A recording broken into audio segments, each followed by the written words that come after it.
Welcome to the first episode of Speed Kills, the podcast. I'm one of your hosts today, DeLon Leggett, along with some of my co-hosts, Arthur Hoffman, and the original founder of Speed Kills, the one you've seen doing it for the last couple of weeks on Facebook, Marcus Jones. So Marcus, we're going to start with you. Tell me a little bit about why you started Speed Kills. Well, I started Speed Kills because like we were sitting around, doing this time, not, doing nothing, and that just popped to my head. It's like, I know a lot of athletes, a lot of my friends play sports, and they always, fast, or they were fast at in their sport they did, and all some that speed took them to a different level. So I just wanted to hear some of their stories about, how they got into sports, when did they become committed to sports, and when how about them running track? How did track help them transition into other sports? Doing that. So learning doing that, I learned a lot about a lot of my friends that I didn't know about before. Delon, you one, and Art's another one. That just talking to you guys, I learned more about you as a men than just friends. That the friends we were and always hanging around playing football.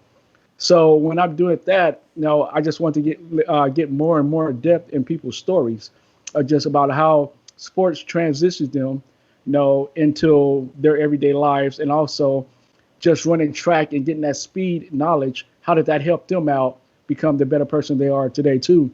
So that's why started Speed Kills. I tell you what, man, I'm excited to be a part of this. I appreciate you both having me on here. Again, my name is Arthur Hoffman. For those of you that don't know me, I got to know these gentlemen over the last several years. And today, on this very first inaugural episode of Speed Kills, we are going to interview and give you some background on the founder of Speed Kills, Marcus Jones. So I'm going to give you a little bit of his background as well, tell you a little bit about him, and then we're going to get into some question and answer. As we move forward, we are going to go in and talk about some of the things that we're involved in individually here within the Valley that have to do with sports in the Valley. We want to promote not only people that are out there in the athletic world, but if you know people that you want us to bring onto this show, let us know. We'd be happy to have them on here, be happy to interview them, get their background. We know that from our circle of friends, we can bring some pretty big names to the table, and we hope to do that for you here in the next month or two. So let's start by giving you some background on Marcus, kind of where he came from. He was born and raised here in Phoenix, started on the south side of town. He was living with his mom and dad. In about the fifth grade time frame, his mom and dad got divorced, and he went through places like Cartwright and Tomahawk middle schools. Eventually, it found his way over to Maryvale High School over on the west side of town, where he played track, he played football, he played basketball, and then ultimately he went from there on a full-ride scholarship to GCC. He then later went off to Lincoln University up there in Jefferson City, Missouri, came back to GCC, helped him win a national championship on the football side of things, ran track and field, did some great things there as well, as we're about to find out. So let's start it off. First question, Marcus, you ready? I'm ready. All right, man, here we go. All right, so tell me what it was like growing up here in Phoenix. Man, growing up in Phoenix was a good thing. I enjoyed it. Just being with the side of the family that I have. Just living on the south side, it was awesome because I got to be around good friends, that people that I sooner or later I can call my family.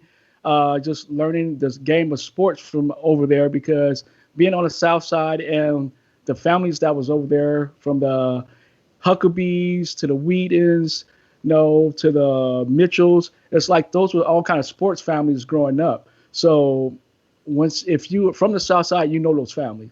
So just being on that side of town, getting incorporated into that atmosphere, it was a good thing, because back then, when you say South Side, you're looking like those athletes. Those are guys that they're going somewhere. And that's what I loved about being on the South Side. I mean, South Side just show me how, help me grow up, to be a better person that I am today. So that's, just being a South Side kid, which a lot of people don't know that, because some of my friends thought I was from the West Side. And I grew up, on the West Side too, but South Side will always be my first love, as growing up as a kid. Awesome. Yeah, Marcus, Awesome. and I definitely know you from being on the west side and going to Maryville. And Maryville was back in the day called the Pride of the West Side.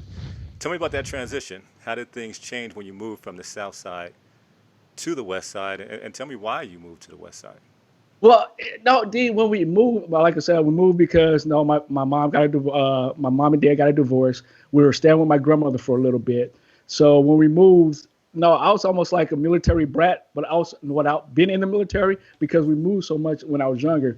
Because we stayed with my grandmother, she stayed on 20th Street in Southern.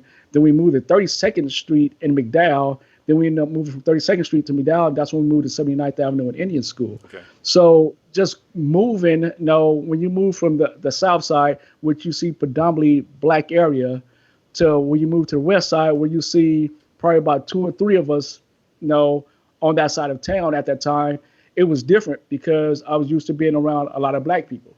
So just making that transition, it was hard at first. But when I got to my sixth grade school, Tomahawk, and just meeting the people there, meeting my friends, everything just changed real quick for me. And it's a good point you bring up, Marcus. And obviously, we're trying to get to know you, trying to get to know a lot about who you are and kind of where your background is, find some relatability for those that are listening here today. Tell me a little bit about your family. Tell me about your family structure, how they, were a part of what it is that you became. Well, my mom was a strong lady. I mean, her and my dad got married. I think my mom was 16 or 17, and my dad was, I think, was close to in his 20s. So they got married young. But they were two loving people. I mean, my mom was I think my mom was the backbone of the family. She, tried to keep us together. She did what she had to do. My dad, he was, breadwinner out there working, and to support his family. And some instances it didn't work out, so they split up. And the first thing was I had to go with my dad, stay with my mom for a while until I got to that transition where you know how you is when you get to high school. It's about you want.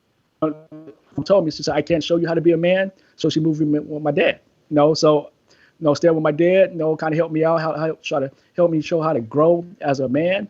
So that was great, and then also I have my older sister, was my first best friend. And then my little sister, she came in. She was like a twin. I love my family to death. But I think between all of us, I think it couldn't have worked out any better than what it did. I know that my parents wish their marriage probably lasted, but it didn't. But they still raised three great kids. Got it. It's awesome. Well, let's talk about a little bit more of what, kind of brought you to this whole idea behind Speed Killz. And let's start by just asking you, first and foremost, what got you interested in sports? What got me interested in sports, like I said, like growing up on the South Side, like I said, everybody on the South Side was an athlete. And I was a late bloomer because like I tell a lot of people, even a lot of kids that I coach, when I got into track, I was the slowest kid on my block. I mean, it was guys that were way faster than me, from my elementary school to, my middle school. I was just the slowest kid on the block. And once I made that transition and we moved to the West Side, I went from the slowest kid on the block to the fastest kid in my school. I don't know how it happened, but it happened.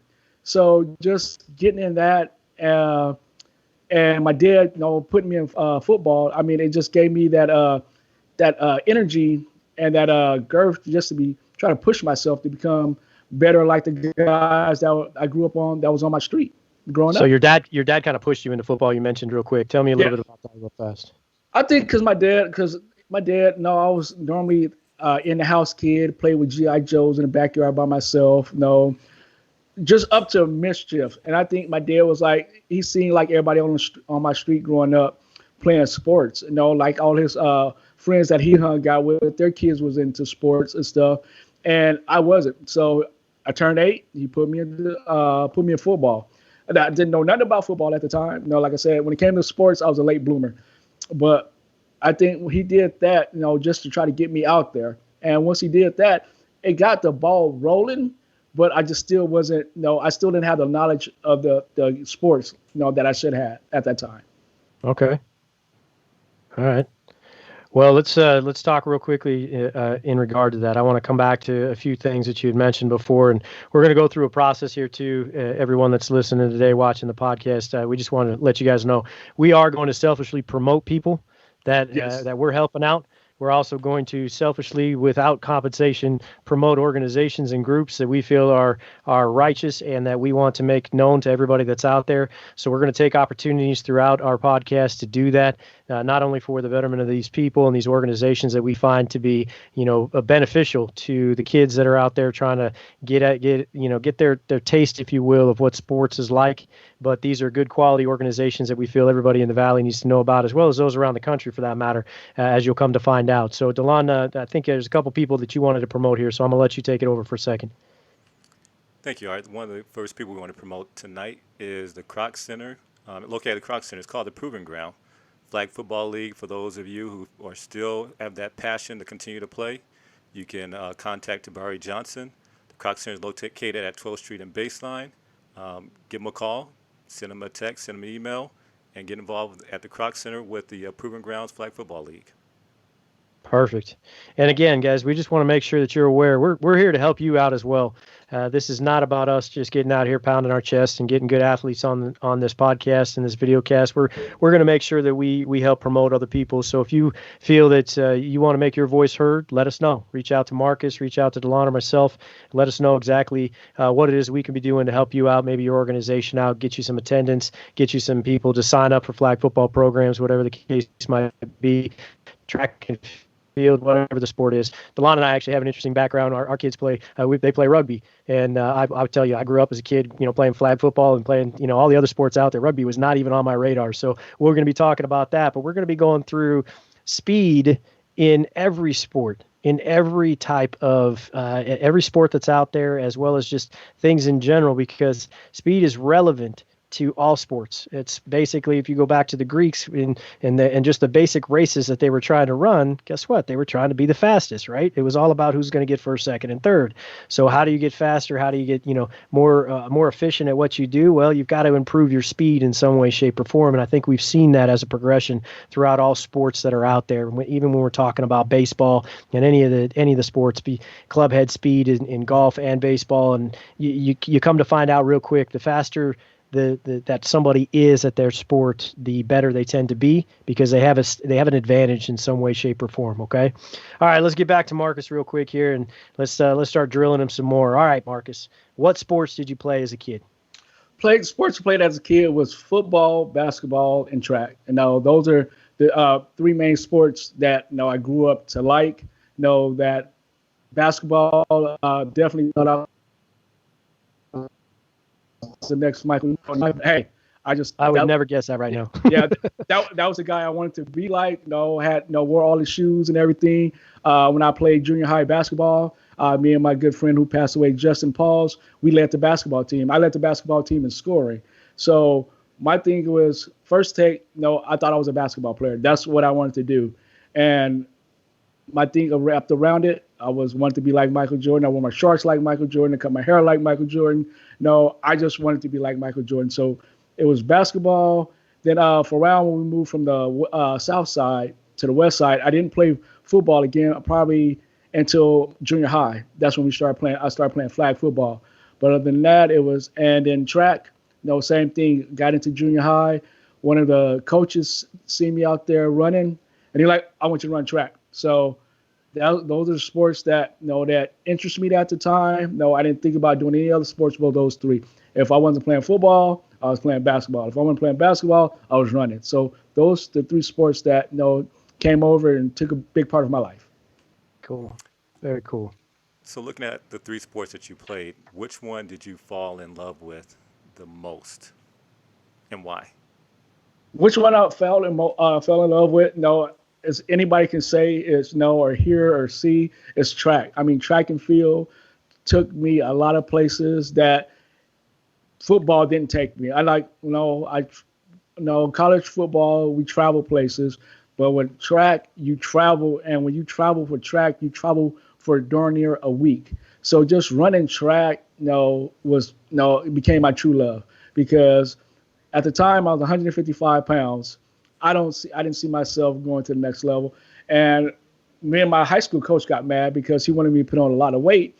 And I told him I'm a track runner. No, I don't put on weight like that. I say, because you're going to mess up my speed. No, I don't know anything at this time. I was still a small kid. So you couldn't tell me anything. I didn't know about the weights or anything like that. So track was my main love. I mean, I fell in love with it my sophomore year. And like I said, it took me a lot of places. Got me a scholarship, to JUCO, then to Lincoln University. So track for me was that first love, that you can never take away from me. Got it.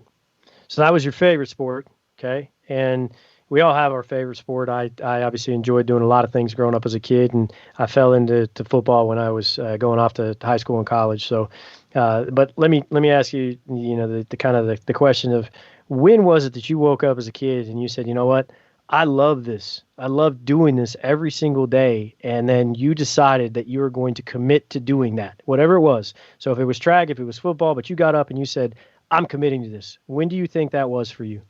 All right, for me, it was my sophomore year. I mean, just going to Maryville, being around George, and this is before the track started. Just being around George and all the guys at Maryville. For those that are listening, give us who's George. Tell us who George is. George Page was my best friend. I mean, a 4-state champion in the 100, 200, 4x1, 400. So, but it was so many athletes at Maryville at that time that you could have handpicked which ones you wanted on your team, from Mickey Murray, who went to Glendale, off to New Mexico State. George Page went to Iowa. I mean, you have Marcus Dixon. You had a lot of athletes. Darren Wilson, who went to the Dallas Cowboys. Felipe Sparks, who went to New York Giants. I mean, you had so many great athletes from there. And what people don't know, Henry Cejudo, another one, or a gold medalist, double champ at UFC, also came out of Maryville High School. So back then we had so much talent that it was just crazy. So my sophomore year, just being there, going to football practice with Mitchell Freeman, also one of my good friends who played at ASU, just being around those guys, you had to bring your A game there every day, from football to basketball to track. Around so much great athletes, you have to fall in love with it, and that's what happened to me. And you had to commit, right? Yes, definitely committed to that. Yeah, with all those guys there. Awesome. Yeah, so being around all those athletes, it had to be encouraging. It had to be a situation where you guys were competing against each other and you had someone to push you. When you go back and you look at those days, who would you kind of bring out as that person that really drove you and pushed you and was a major influence for you? Delon, I would have to say it was a couple guys that pushed me, because you had Mitchell Freeman and Mickey Murray on the football field. You had George Page, Lamar and Jay Hinton, Deli Hayes, that pushed me on the track field. And basketball, Maryville wasn't good at basketball. So half the time, we had great athletes, but one of the coaches would do something crazy, and then everybody quit. Like me and the coach got into it. Got into an argument with him. Next, I'm sitting on the bench. Next day I come to practice. I told him I was done playing basketball. So that was my last time playing basketball at Maryville. So you just being around those guys, they're definitely going to push you. I mean, and they're going to make you better. And if you don't get better, being around those guys, then I don't know what else that would help you get better if you don't take the knowledge that those guys are giving you. Got it. So let's talk about sacrifices, because we all have to make sacrifices when it comes to playing a sport and deciding to commit to playing a sport. For anybody that's ever done that, and it doesn't necessarily have to be a sport, but you decide you want to do something, you commit to it. All of a sudden now you're sacrificing something. You're sacrificing your time with your family. You're sacrificing your time with your friends, whatever it might be. So what sacrifices do you feel you made to play sports? And when anybody plays sports, it always comes to time. When you're doing playing a sport, it's always time. Time is going to be the biggest thing that you sacrifice, because you have to put in time into practice.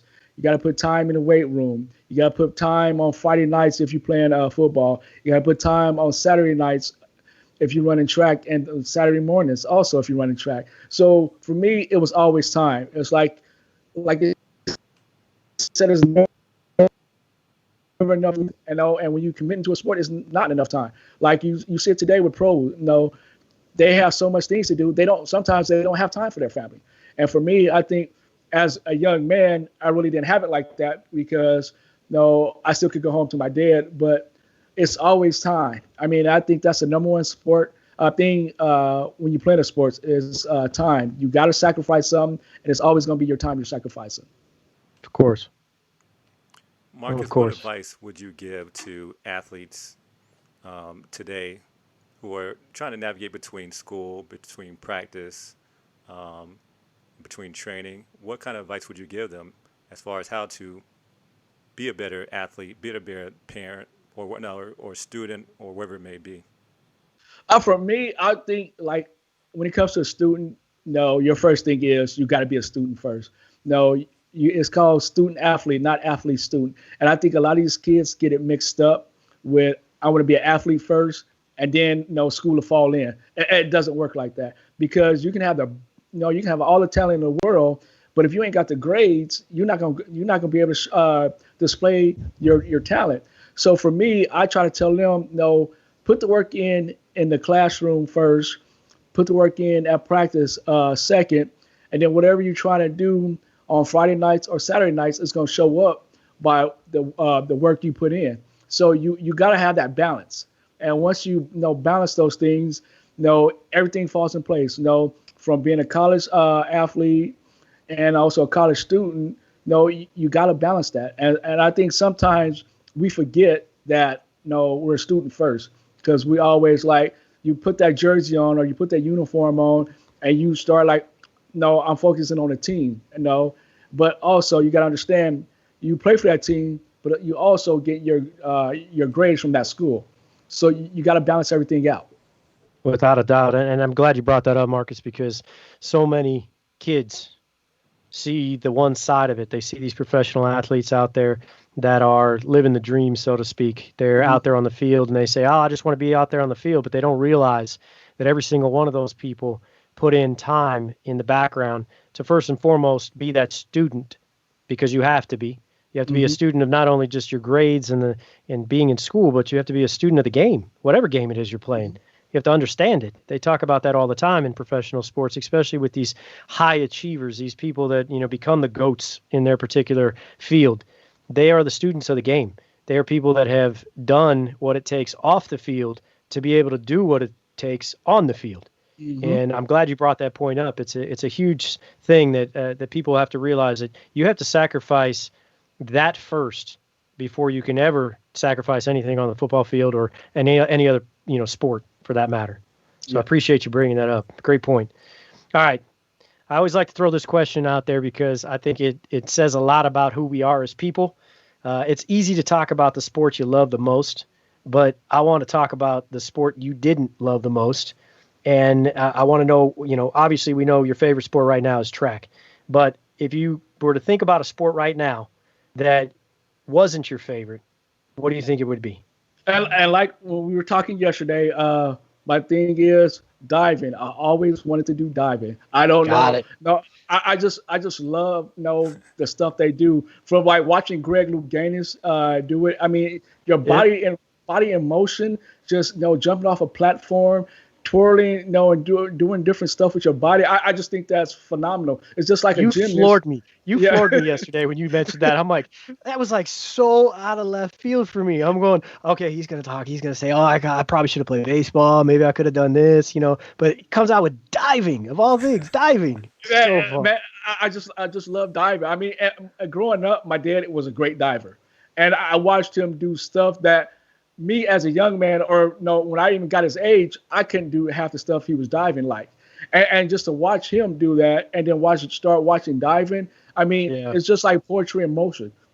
For some reason, I just got this image of Rodney Dangerfield in Back to School. When you were talking about your dad, I'm thinking Triple Lindy the whole way. So I mean, for me, it's always been diving. I mean, like, growing up, I can flip. Me and my Skeeter, Tyrone Harrington, we used to always flip. When I was at Trevor Brown, but just watching diving, it's just it's awesome. for the stuff that those people do. Because for one, you're going to heights that you like, darn, some people like me, I'm scared of heights. So I wouldn't want to hit my head on a platform like, Greg Lou Gaines did a couple times. So for me, it's just always been diving. Got it. Too fun. All right. Fondest memory of sport. We all have that one moment that we tend to go back to, whether it was the Al Bundy moment of the 6 touchdowns in, the championship game, or, it was the Uncle Rico, hey, I can throw this ball over that hill kind of thing.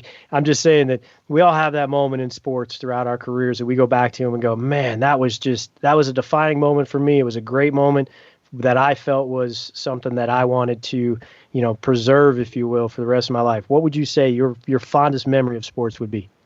My fondest memory for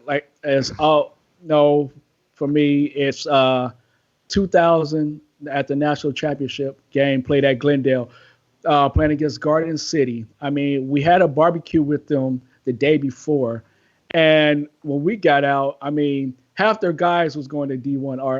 I think the quarterback was going to South Carolina.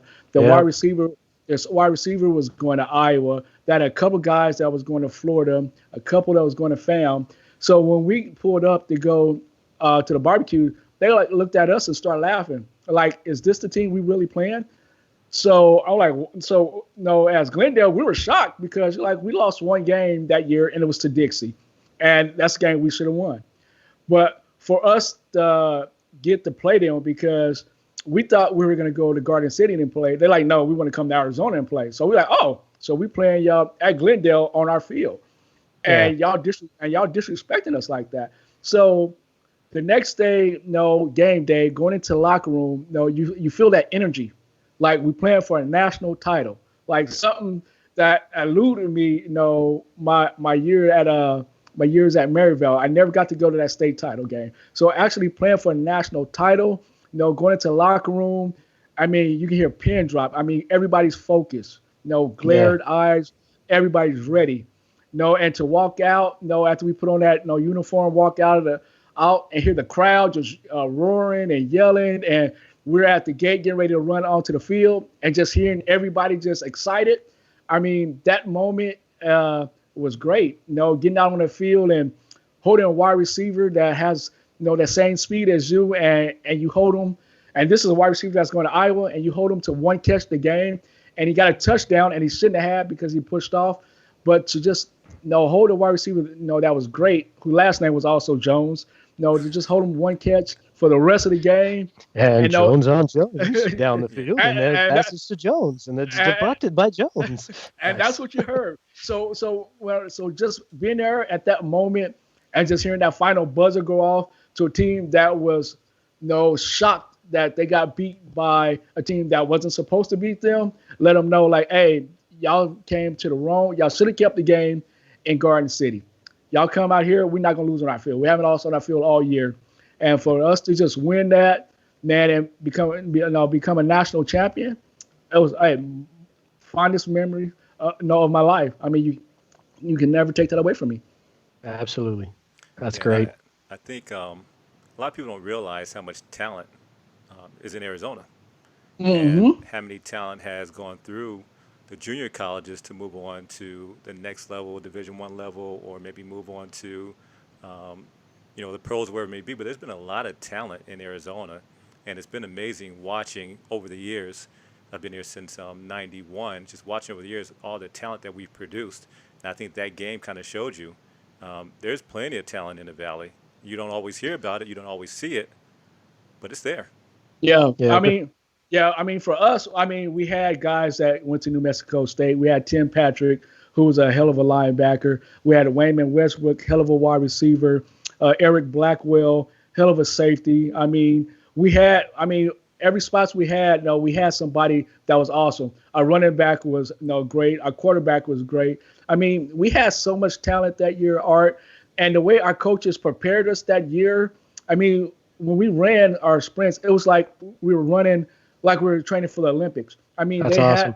they had us, dialed in that whole year. Even after we lost to Dixie, the coaches didn't give up on us. No, we didn't give up on ourselves. We said we're still going to play for a national title, and we busted our butts. and did what we needed to do, to get to that game. And once we got to that game, we let our talent shine, and that's what happened.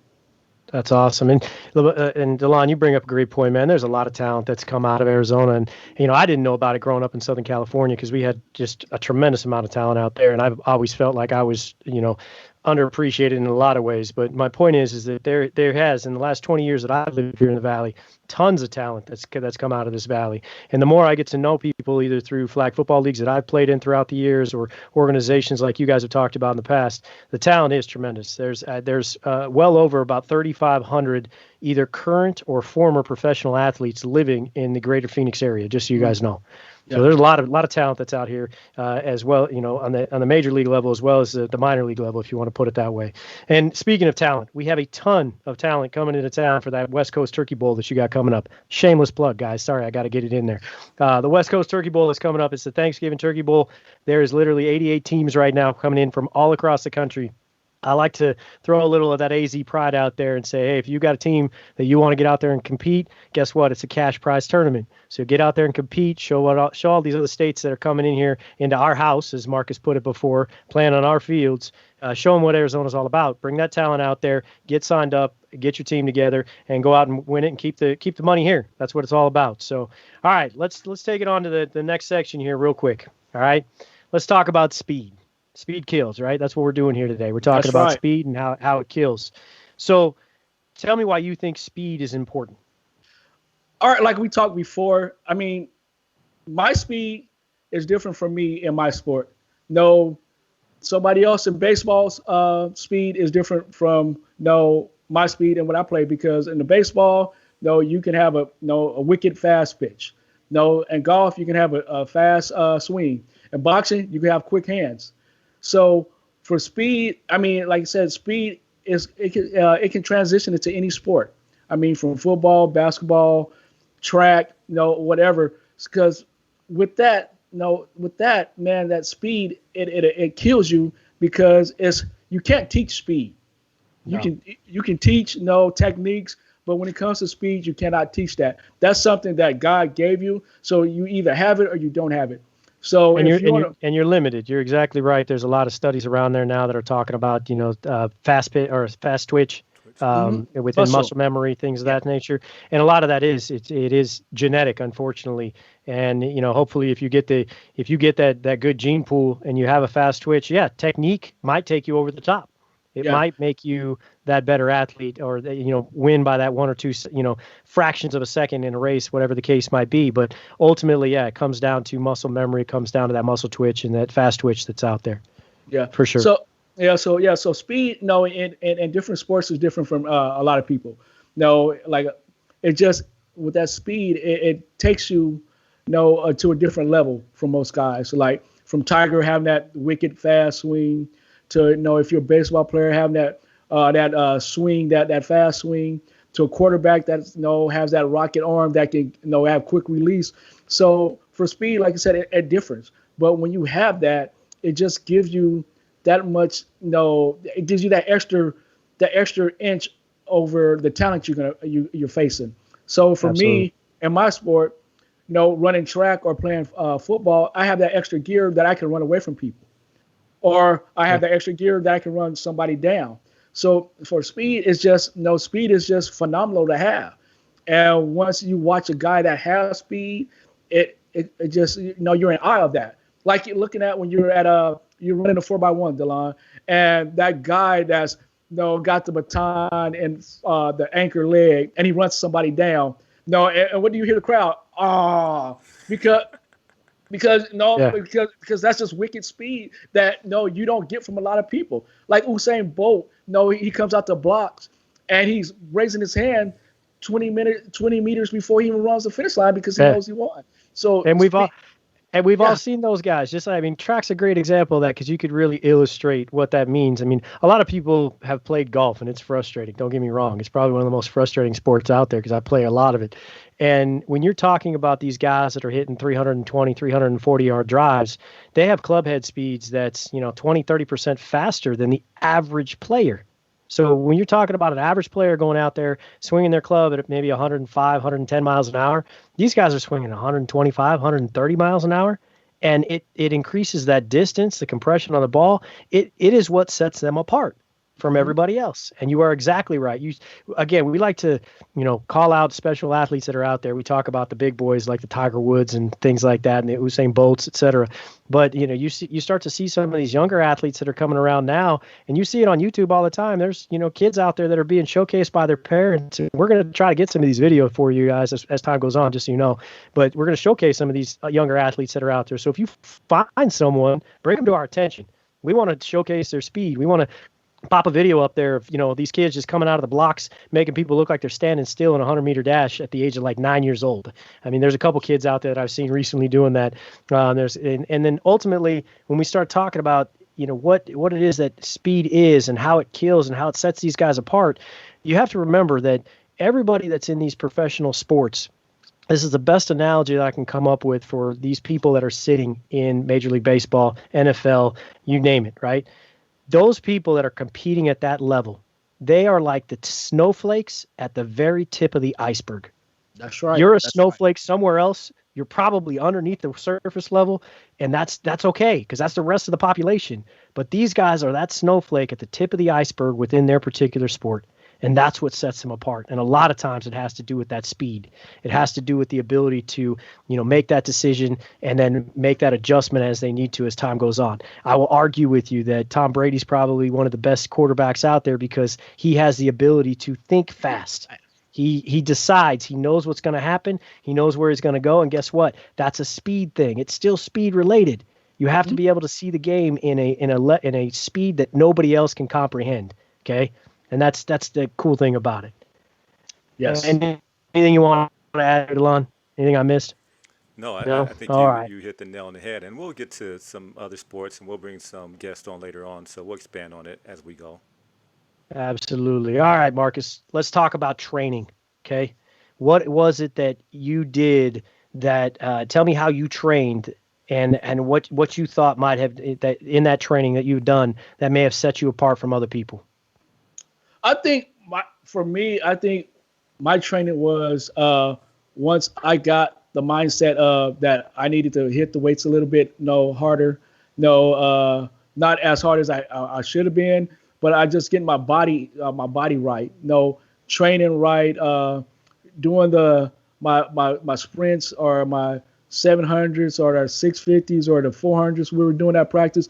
I'm gonna start throwing up just talking about 700s and 650s. So that's a long way, man. Yeah, but running those stuff and just getting my body right, and pushing myself. I think that's where those trainings helps you. When you're doing that and you're running heels, you're doing your box springs. You're doing your 30s. We're doing running 30s and 40s under our stadium at Lincoln. I think taking training more serious for me. I mean, if we were doing flying 100s, flying 150s, just embracing that and like, what, I'm at a different level. I need to have that different mindset of training because back then it's like, I'm gonna go here and try to get my workout and then go. It's like when you go to that next level, when you go into college and it's paid for, you got to buy in to what that coach is telling you. And I think, me buying in at Maryville, me buying in at Glendale, and then me buying in at Lincoln, it just helped me become the better athlete, that I wanted to be. Awesome. Yeah, and I can definitely speak on training. You don't know the importance of training until you go from being an athlete to a coach. And coaching in the Valley for the last 20 years, I've learned the importance of training and even watching athletes train. And you realize, you can have all the talent in the world, but when it comes to training, if you don't learn how to train correctly, it could derail your career very quickly, or you may not achieve the way you achieve the goals that you want to achieve because you didn't train correctly. That's right. Yeah. And it's important too. And for those of you that are listening, I find that this is a life motto that I live by: learn it, do it, teach it. So as kids, we learn how to play sports just naturally. You get up, you start walking, right? And then you figure out how to run, then you figure out how to play sports, and then eventually, you're doing it enough to where you go, okay. And then maybe as a parent now you have kids, so now you have to teach them how to walk, how to crawl, how to run eventually. And as a coach and as a former athlete, I learned that I probably got a better education as to how to train by teaching somebody else how to train, trying to tell them, even my kids, the things that I would do in order to improve my game. So learning it was one thing that was easy. Coaches, they get out there, they say, hey, run this route, 5 and out, boom, done, right? Then doing it, that's a whole nother aspect of it. But then being able to articulate that to the next generation and to be able to improve upon it is, I think, what sets a lot of people apart. Some of the greatest coaches out there have the ability to articulate great training techniques onto the next generation. So I will tell you, if you're listening to us today, watching the show, as a parent or otherwise, if you are coaching athletes, young athletes, focus on that. Understand that you're probably getting more out of it than they are, and that you have to find a way to address that so that they can get as much of it as they humanly can out of it. But there's a huge aspect to that: learning, doing, and teaching. And once you get to that teaching phase, man, it's all downhill from there. You're going to learn a lot, that's for sure. And I All like right. how you. Go I ahead. like how you, Yeah, how go you, I ahead. like how you brought that up, Art, because no, when we're out here, we got to show these kids the right way, because we have a lot of trainers out here that are training these kids, and they're training them, teaching them bad techniques. So Yeah. you just saying that, it's got to let them know that you have to show them the right way, because if you keep showing them the wrong way, they're gonna learn how to do it the wrong way. So we got to teach them. If it's running for them, you got to show them how to use their arms. No, you got to learn how to pump their elbows. You got to learn how to keep your head up straight. You got to learn how to have knee drive. So when you're doing all that, you got to show them how to run the right way. You just can't say, "Hey, go out there and run," because anybody can go out there and run. But you got to say, "This is how I'm going to show you how to run." How So many that's of you got? How many times in your guys' life did you hear, practice makes perfect? I heard it a All the lot. Okay. time. It wasn't until I was it wasn't until I was in college that I actually heard perfect Perfect practice practice makes perfect. makes perfect. That's right. And that was huge to me. That was eye opening for me, man. I was looking at it, I'm going, yeah, that's right. Because guess what? If I keep practicing this the wrong way, I'm gonna keep doing it the wrong way. That's I can right. practice. I'm gonna be perfect at doing it wrong all the time if I'm always doing it wrong, right? So Right. I'm gonna be the perfect person doing it wrong every single time, because practicing it incorrectly is going to make me perfect at doing it wrong. Right. So Right. anyhow, I completely agree with that. I think that's a great point you bring up there, Marcus. You got to have that practice, but at the same time, you got to be practicing perfectly in order to get it right every time. So describe to me one of your workouts. Tell me one of your workouts that you hated. Let's start there. Oh, one of my workouts I hate it. If we're running anything over 400, I hate it. No, if it, I You're wasn't telling me you're a like sprinter is what you're yeah, saying. yeah, like I told Coach, I was built for speed, not endurance. So Got it. if we're running, if you say, Marcus, we're gonna run 450 or some 500s or 600, you're gonna get an earful from me, because I don't run that stuff. You brought me here to maybe run up 400 here and there, but I'm a sprinter. I don't do all that other stuff. No, Delon's a 400 runner. No, Delon practice for the 400. No, Marcus practice for running 2 and 1. So I don't want to do anything over 400 unless I have to. And the dire needs that the team has to have me, or we're a shorter body. That, hey, Marcus, you need to do the 4x4. If it's not that, then I don't want to run it. Got it.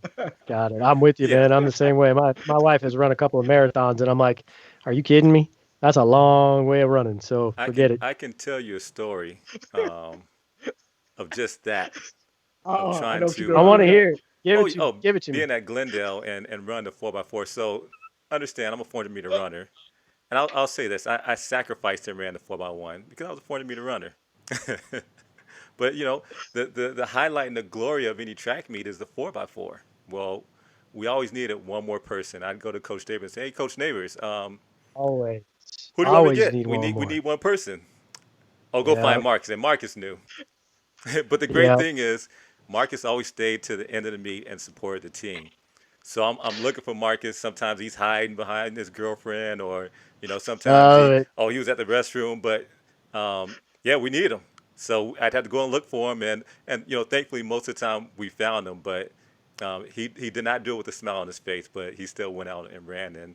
And I always said, if Marcus would have committed to the four, he would have been, tremendous. He would have been a tremendous 400-meter runner. Thank God, he did, and that gave me opportunity to win some races while he was Yeah. at Glendale. But Hey, yeah, I mean, sometimes we got to be selfish, Delon. Sometimes we got to be right. selfish. I get Great it. times though. Great Yeah. times. Awesome. Awesome.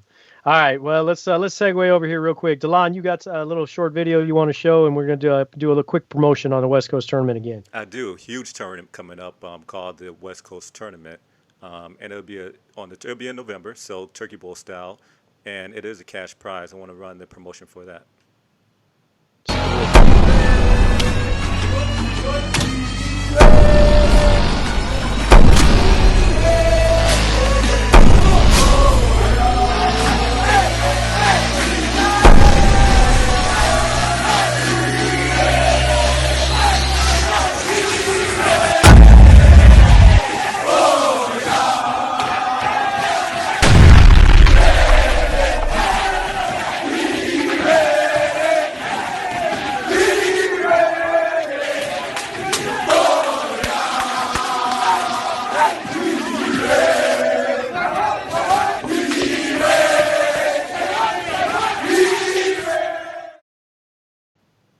So as you see for the promotion, sign-ups are going on now. And if you want Awesome. more information, Marcus, I believe you have some more information on the Turkey Bowl. Yes. Like I said, the West Coast Turkey Bowl championships will be November 14th and 15th. It'll be put on by Man Up Phoenix, Smash Mouth Flag Football, Show You Right Zone. No, it's going to be the games are going to be at the Hub Sport Complex, 2209 North 99th Avenue in Phoenix. For more information, you can call, you could Facebook me at Marcus Edward Jones or Mario Hilo on Facebook. Right now, it's 88 teams from Phoenix, California, Texas, New Hampshire, Florida, New Mexico, Colorado, Vegas. Come out, show your love, support us. Get in there. Like I said, it's cash prize. We're roughly looking at over 100 teams. Come out, get your team in there. If you're ready to play, hey, we'd love to have you. But definitely hit us up for more information, and we'd love to see you there. What a great way to end the quarantine, too, man. Get back out there and knock bodies with people, right? It's flag football. I get it. But I will tell you, I had more injuries playing flag football than I ever did playing tackle. I'm just saying. More broken bones. Yeah. Yeah. My collarbone ended my career in flag football just recently. And that was mostly because my wife said, no more, you're done. So that was it. All right, let's get into the last segment here before we let everybody get back to their busy schedules. And it's the segment I like to call Looking Back. Okay. And then the reason why I call it Looking Back is because we're going to talk about, things that we coulda, shoulda, woulda. All right. And that's what I want to get into here real quick. So, Marcus, what's one thing you wish you had known at the beginning of your career that you know now? Man, that's easy. Knowledge. The knowledge of the games from basketball to football to track. Just having that knowledge. If I can go back with the knowledge I know now on these sports, for one, I will let me know, like, hey, Marcus, you're only going to be 5'10". So you might not gonna be that basketball player that you want to be. You might be an AI. But other than that, it's just having knowledge of the games and of the sports I love to play. If I had the knowledge, I think I would have been a more awesome athlete than I was before. So I just said, for me, knowledge. Okay. And that's why you should listen to your coaches, because they are giving you the knowledge that you need to be successful. That's right. And remember, and for those of you guys that are listening, and we ask you parents, if your parents out there and you're listening to this show and you're listening by yourself and you've got an athlete in your household, get them on the next podcast. Let them listen to what we're talking about. Promise you we're going to mind our P's and Q's. I promise you we're going to bring stuff to relevant to them at their age, but this is knowledge for them too. Get them listening with you. What a great opportunity for father, son, father, daughter, whatever the case might be, mother, the whole family, sit around and listen to a bunch of guys like us, has-beens, if you will. Old wannabes that want to talk about sports and talk about the importance of it, and get them educated and get them understanding that, look, there is a wealth of knowledge out there. A lot of athletes will tell you what Marcus just said. They'll say, hey, if I knew then what I know now. We hear that phrase all the time. All the time. If I knew then what I know now. Guess what? We're sharing with you what we know now. So if you're 8, 9, 10 years old listening to this, guess what? take that to heart. We're telling you stuff that is gospel in this case. It's written. We've etched it in stone somewhere, and it's been told to us, hey, guess what? Speed kills. Get yourself as fast as you physically can be if you want to have that competitive advantage. Well, how do you do that? You do it through training. You do it through coaching. You take that knowledge base that's out there. I apologize. I keep having like a ghost here. And my lights keep flickering. And if it goes bad, you know why. So anyhow, all right, Marcus. We talked about the successes earlier. I want to talk about your biggest failure. My biggest failure, and like I said, we talked yesterday. When we're going over. Making sure everything was right for the show. For me, it was my senior year. And it makes so bad. I was just thinking about this too, fellas. It was Friday the 13th, also that day.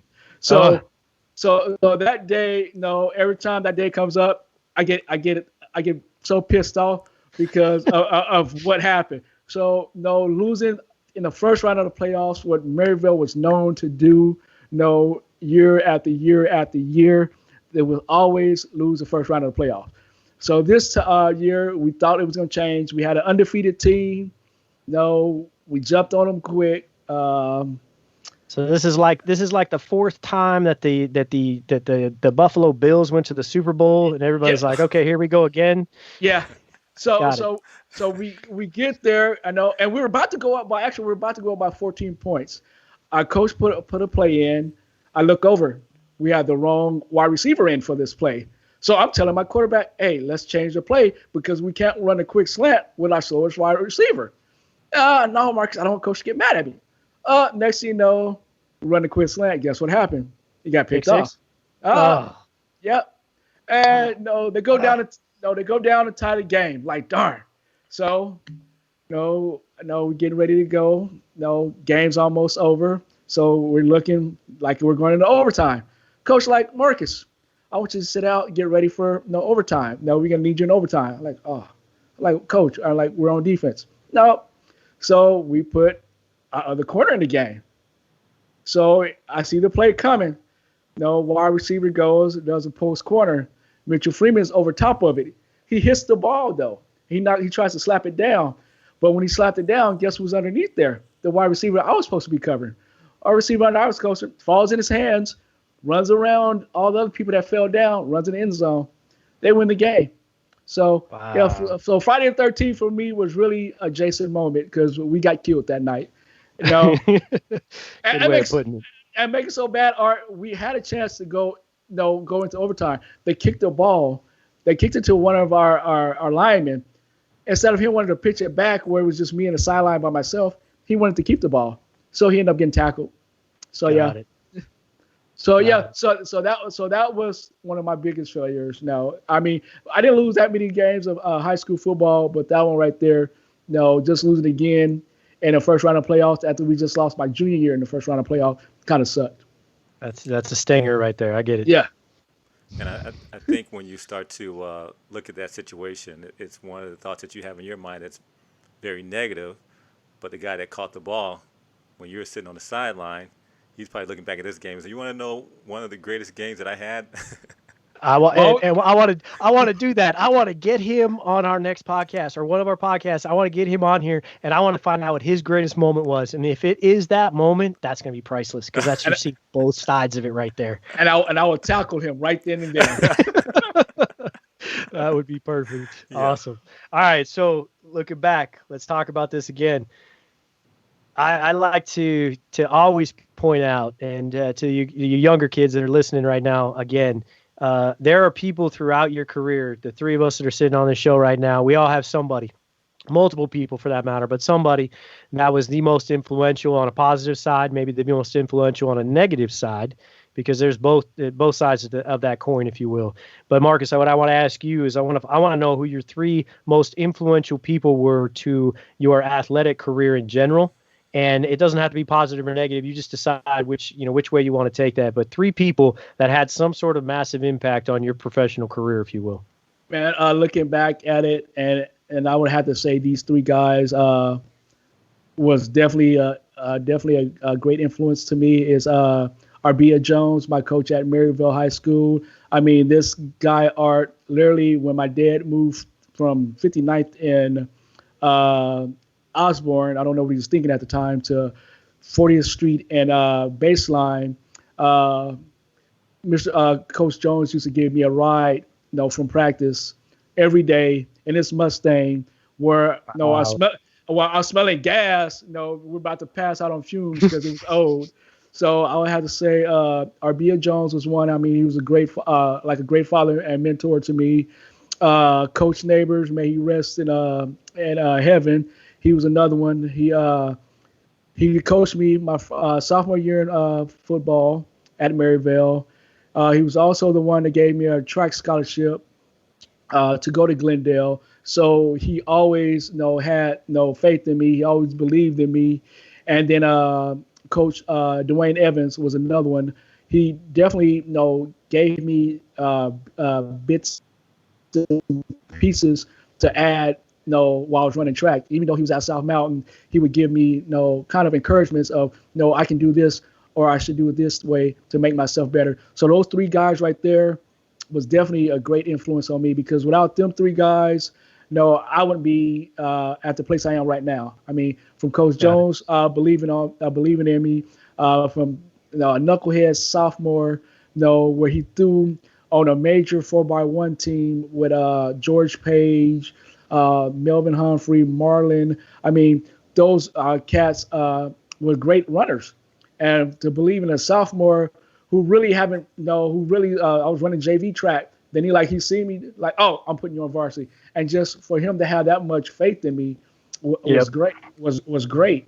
And then Coach Neighbors, like I said, without him giving me a scholarship, I went and got to Glendale. I went and got to meet DeLon and run track with him, go to Lincoln University with him, and just have a brother a friend that I can call my brother.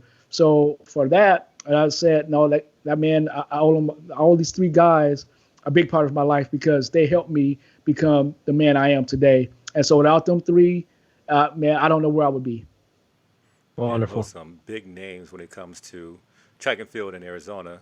Those three really huge names. So I think you were definitely blessed to be around them, and to learn from them, and and be influenced by them. Yeah, I definitely was that. Absolutely. Now, I know this next question is a quick response, but I'm going to ask it anyway. If you can go back and change anything in your sports career, what would you change? Nothing. I would not change, Good. not a darn thing, because like I said, if you go back and you play with that timeline, no, I might not meet Delon. I might not meet Art. I might not meet the people that I play flag football with. So say if I did, go become a professional, do I still get to meet you guys? No, I No, you'd might. be too high class for us, Yeah. man. You'd be looking down at us. I get So it. We'd be no, we'd be rocking around trying to get your autograph. Right.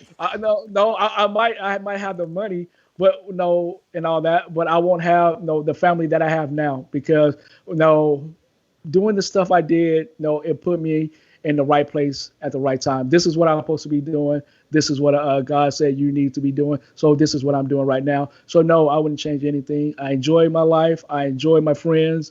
I enjoy being around my brothers. I enjoy being around my wife. So I just love what we have right here. So I wouldn't change nothing. Wonderful. Well, let's wrap it up with that, because I think that's a great way to end our first official Speed Kills segment. Yes, sir. Appreciate everybody, logging in today and watching us and seeing, supporting us in this, new journey that we're taking. We appreciate your time. We appreciate you supporting, who it is that we are. Marcus, thank you for the wonderful idea. I'm going to turn it back over to Marcus and to end of the line, because I know we want to get some more shout outs out there for those that are watching. But again, thank you for listening to who we are and what we're all about. And again, bring us ideas, bring us people that you want us to interview. We'd be happy to take them on, and we'll take it from there. So, DeLon, take it back, man. Yeah, and I definitely want to thank you guys for being on the show, bringing me on the show. It's been a great experience, and we definitely look for more podcasts to come, and the great interviews that we're going to, interviewees that we'll be bringing onto the program in the future.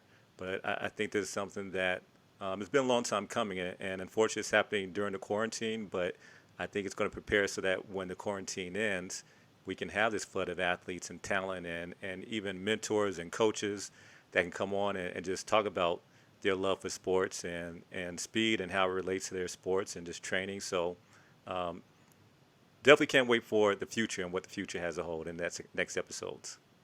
Yeah. So for me, I like to say thank everybody. Once this is posted, please, subscribe to our Speed Kills channel on YouTube. Please hit that button. Subscribe, like us. Do all that stuff. Get it out there. Just show us love. And also I got one more promotion I want to give out there. It's a Word of Mouth Grill. That's a barbecue restaurant. My friend Demetrius. He runs that. Him and his wife and his son. He has that. It's Word of Mouth Grill. It's great food. It's great barbecue. It's in South Tempe. The address is 7660 South McClintock Drive, Tempe, Arizona. Please go. No, like I said, I had most of the food on the menu. It's some good food. And also, looking for the next episode. It's episode 2. Please check us out because this time I'll be doing the interview and I'll be interviewing Mr. Art Hoffman himself. So we gonna switch. So we gonna switch. So we gonna switch roles. So please tune in. Please come check us out again. Thank you for being on the show. Thank you for checking us out. I want to thank my brothers for joining me on this new journey that we're gonna take. And hey, let's have fun. Let's get those great interviews going. If you want to come on the show, please hit us up and let us know, and we'll definitely have you on. Thank you for tuning in. Thanks, everybody.